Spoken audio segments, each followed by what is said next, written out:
In this video, I'm going to show you how to fix brightness control is not working on Windows 11. Now, this should be a quick and easy process video. The first thing you need to do is to right-click on Start Menu, then go ahead click on Device Manager, and after that, this window will pop up for you of the Device Manager.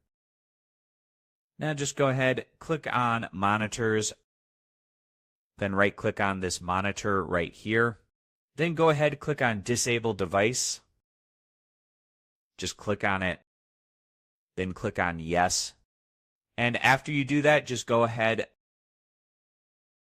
right-click on the same device and click on Enable. It will be available here. And after you do that, just go ahead, click on Display. Adapters, click on the arrow right beside it. Then right-click on the first one. Then after that, click on Uninstall Device. I'll show you, click on it. This window will pop up for you. Just click on Uninstall. Don't worry, this will not affect your PC. Then just go ahead, click on Action, and just go ahead again, click on Scan for Devices.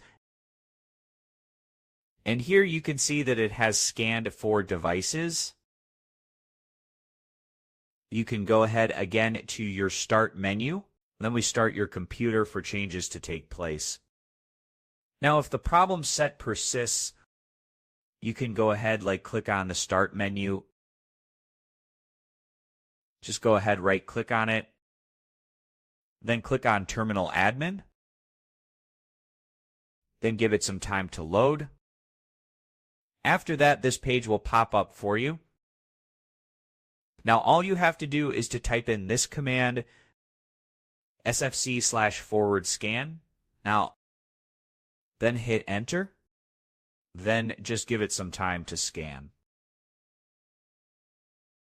This should only take a couple of minutes. So after the scan has been completed, you will see here that scan has been completed. Go ahead and then restart your computer again. So this was an easy and quick process video. As always, thank you for watching.